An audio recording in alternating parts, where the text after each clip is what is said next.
And welcome to our channel Sahitya Shiksha. तो आज का हमारा टॉपिक रिलेटेड है आईए रिचर्ड से। आईए रिचर्ड के हम करेंगे previous year question answer. Okay, पहले मैं आपको ये बता देती हूँ कि ये वीडियो देखने से पहले आप इस वीडियो के डिस्क्रिप्शन में जाएं, वहां पे आपको पार्ट 1, पार्ट 2 और पार्ट 3 के जो डिस्क्रिप्शन में लिंक मिल जाएंगे, वहां से पहले आप उन 3 वीडियो को देख लें ताकि आपको ये इस वीडियो में कोई भी कंफ्यूजन ना रहे।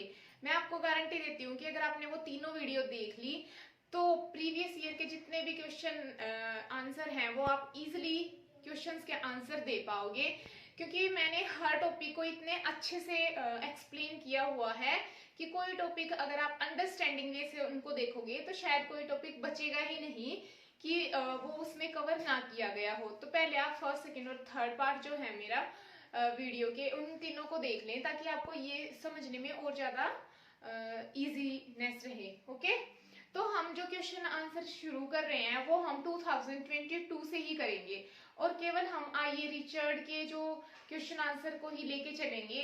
अब उनके साथ अगर कोई ऐसी चीज है जो कि मतलब कि कोई और थ्योरी वगैरह आ जाती है तो थोड़ा मैं उसके बारे में भी डिस्कस करूंगी। ज्यादा एक्सप्लेन तो नहीं करूंगी क्योंकि मैंने जो 3 वीडियो बना रखी है उनमें ऑलरेडी मैंने एक्सप्लेन किया हुआ है हर टॉपिक। तो मैंने ये इसलिए बनाई है प्रीवियस ईयर क्वेश्चन की जो वीडियो है, क्योंकि आपको एक आइडिया लग जाए कि हर साल ऑलमोस्ट एवरी ईयर जो आईए रिचर्ड साइंस से क्वेश्चन ऑलमोस्ट एवरी ईयर पूछे जा रहे हैं पेपर में। तो ज्यादा देर ना करते हुए शुरू करते हैं। ओके, तो हम 2022 का जो क्वेश्चन आया है अभी जो रिसेंट एग्जाम हुआ था अक्टूबर में, उसका क्वेश्चन है which of the following is applicable to new criticism. New criticism में ऐसी कौन सी कंडीशन है जो अप्लाई होती है, एप्लीकेबल है। तो उसमें 4 ऑप्शन दिए हुए थे। एक ऑप्शन जो था जो नहीं था वो था कि ऑटोबायोग्राफी का जो डिस्क्रिप्शन है क्या वो भी इसमें इंक्लूड किया जाता है।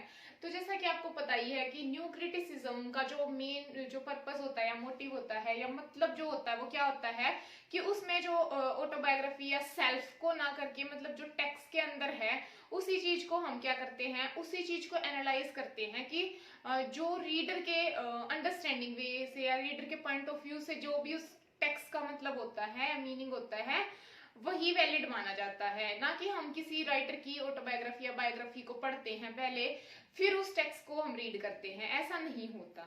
ठीक है, तो वो वाला ऑप्शन इसमें नहीं था। तो बाकी 3 मैं बता देती हूँ। It draw considerable from the work of IA Richard and critical essay of TS Elliot.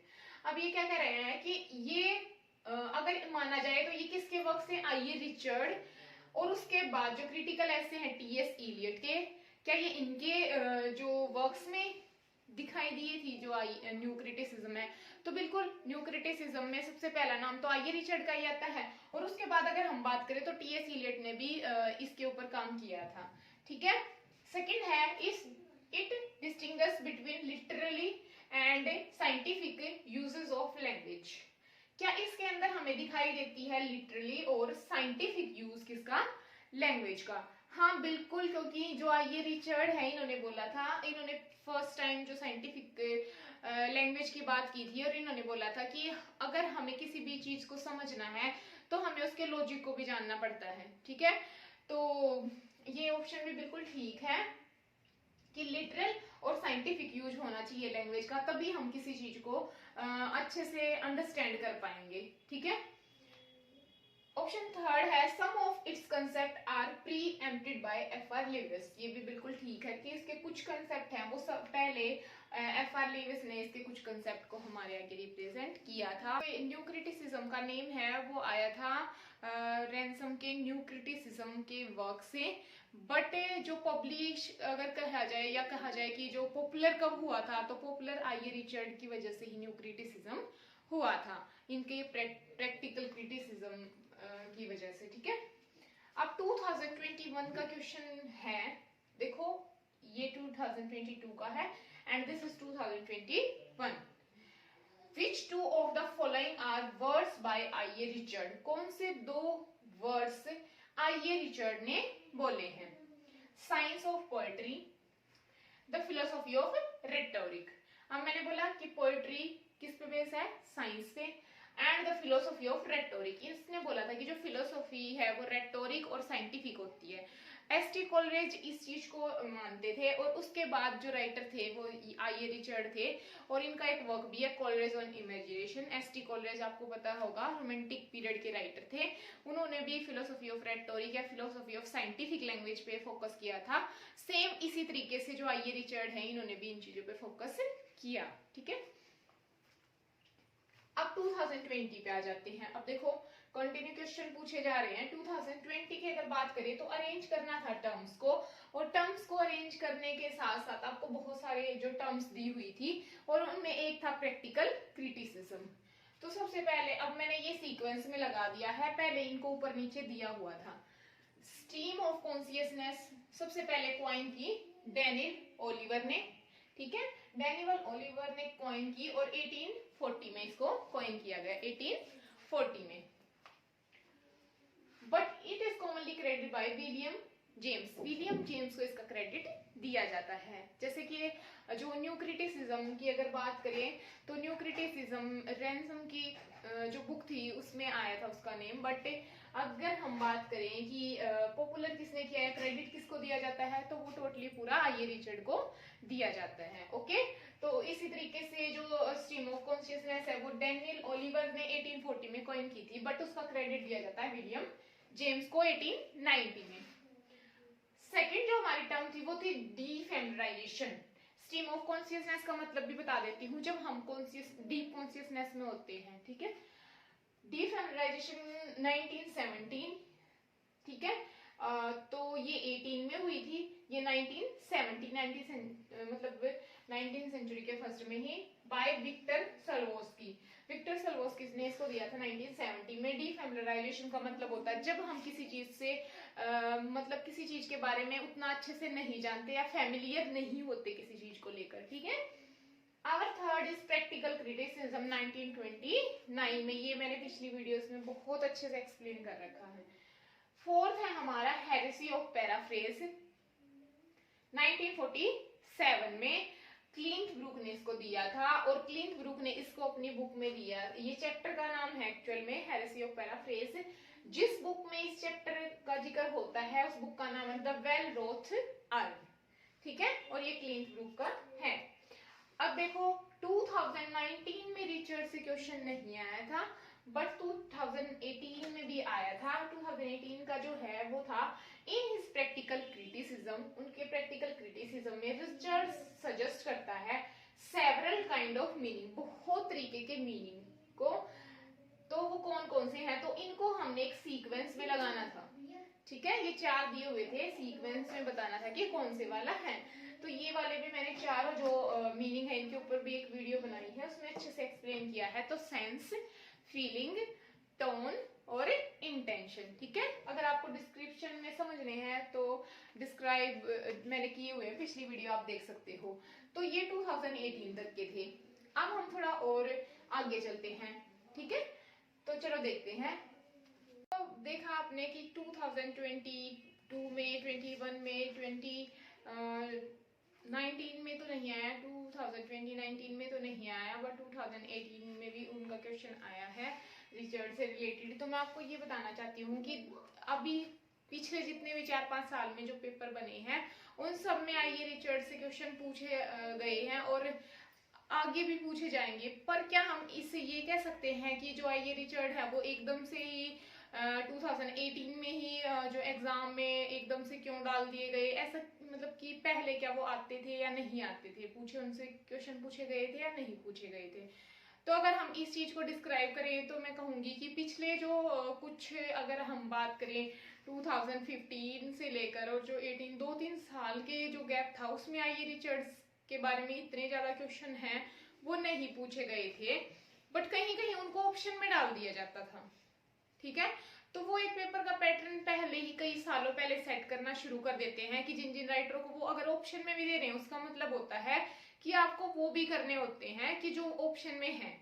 आपको ये नहीं सोचना कि ये ऑप्शन में दिए तो ऐसे ही, जो भी ऑप्शन में है तो मतलब, या फिर हम दूसरा पॉइंट ऑफ व्यू ये भी कह सकते हैं कि जब से एनटीए ने जो इसकी पेपर बनाने की जो शुरू किया है पेपर बनाना, और पहले यूजीसी के अंडर था, तो जो एनटीए ने जब शुरू किया है तो उन्होंने रिचर्ड के ऊपर फोकस किया है। दूसरी बात हम ये भी कह सकते हैं, बट क्वेश्चन तो आइए रिचर्ड से पहले भी पूछे जाते थे। तो 2013 में, 2018 के बाद हम सीधा पहुंच गए 2013 पे। उनके बीच में एक आधी जगह रिचर्ड का नाम आया है, बट वो ऑप्शन वगैरह में ही कहीं आया है। इतना जो डीपली जैसे कि अब पूछा जा रहा है उतना डीपली तब नहीं पूछा जाता था, ठीक है। पर कहीं ना कहीं जो इनका जिक्र होता रहा है। 2013 की अगर बात करिए तो इसमें भी एक ऑप्शन में ही आया था, पर मैंने सोचा कि आपको पता लग जाएगा इसलिए एक लिख लेते हैं। इसमें पूछा गया था कि जो स्टोरी और जो नोवेल है, आइडिया और जो फॉर्म है नीडल एंड थ्रेड की, ये फेमस पैसेज किस बुक से है? तो इसका आंसर था हेनरी जेम्स की द आर्ट ऑफ फिक्शन से। बट इसके ऑप्शन में आइए रिचर्ड का प्रिंसिपल ऑफ लिटरेरी क्रिटिसिज्म भी अवेलेबल था, ठीक है। तो मैं ये क्यों कह रही हूँ कि आपको ऑप्शन वाली भी चीजें करनी चाहिए, क्योंकि मैं बता देती हूँ कि 2020 में 2 में जो क्वेश्चन आया है वो था कि भगवत गीता को इंग्लिश में किसने फर्स्ट टाइम ट्रांसलेट किया? विकिंस है जिन्होंने फर्स्ट टाइम, चार्ल्स विकिंस ने ट्रांसलेट किया था। तो वो क्वेश्चन 2017 या 16 के आसपास भी सेम क्वेश्चन आया हुआ था। ऑप्शन में सेम थे चीजें, पर थोड़ा सा मॉडिफाई किया है उसको, तो इसलिए आपको जरूरी होती है कि प्रीवियस ईयर क्वेश्चन देखना, ताकि आपको अंडरस्टैंडिंग हो। और देखो बिल्कुल सेम ही उठा के दे दिया इस ईयर भी, ठीक है। सेम का मतलब ये नहीं है कि बिल्कुल वही उठा के दे दिया, ऐसे तो ऑप्शन में कुछ कुछ डिफरेंस थे और कई चीजें डिफरेंस थी। मैं अभी आपको जब नेक्स्ट वीडियो भी कभी उसके ऊपर बनाऊंगी तो मैं आपको दोनों क्वेश्चन दिखाऊंगी, ठीक है, कि जो अब 2022 में भी पूछा गया और वो सेम थे, दोनों के आंसर भी सेम थे, बस उसमें कुछ और तरीके से पूछ लिया गया। अब की बार जो पूछने का तरीका था वो ज्यादा इजी था। पहले वाले जो पेपर में पूछा गया था वो थोड़ा और ज्यादा घुमा फिरा के पूछा गया था, ठीक है। तो इसलिए आपको जो ऑप्शन वगैरह होते हैं या क्वेश्चन आंसर होते हैं जितने भी प्रीवियस ईयर के, सबको अच्छे से करना होता है, ठीक है। एक नंबर भी बहुत इंपॉर्टेंट होता है हमारे लिए उस टाइम पे, ठीक है। फिर अगेन 2013 में, तब तो 2 शिफ्ट होती थी ना, तो इसलिए इसमें भी आया था मैच करना है।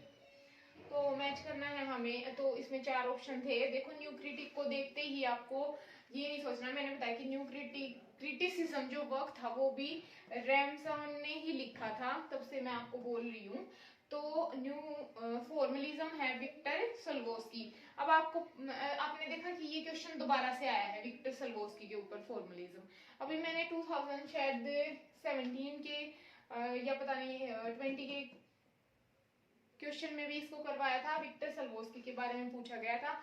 ये 2013 में भी आया था विक्टर सल्वोस्की, ठीक है। फॉर्मलिज्म न्यू क्रिटिक है जॉन क्रो रैमसन।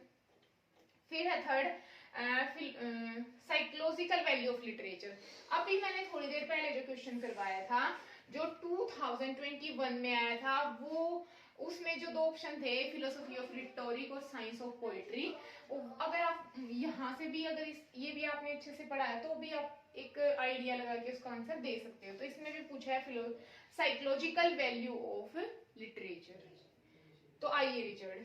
फोर्थ था लिटरेरी आर्ट एज आर्किटाइपिकल इमेज।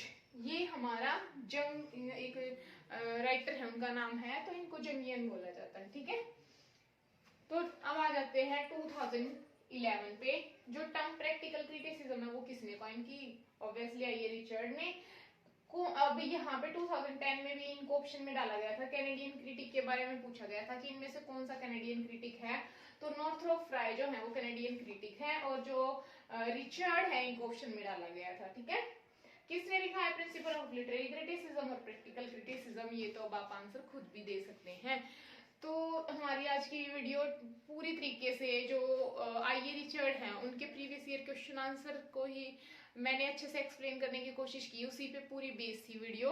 क्योंकि मैंने देखा है कि जो PYQs हैं उनमें से भी कितने सारी जो चीज़ें अगर हम अंडरस्टैंड करते हैं तो वो हमारे काम आती है। और जब से एनटीए ने पेपर बनाना शुरू किया है तो आइए रिचर्ड के ऊपर हर ईयर फोकस रहा है। तो नेक्स्ट ईयर भी उम्मीद है कि इनसे क्वेश्चन पूछा जाएगा, ठीक है। तो अभी के लिए बाय, नेक्स्ट वीडियो में मिलते हैं फ्रेंड्स।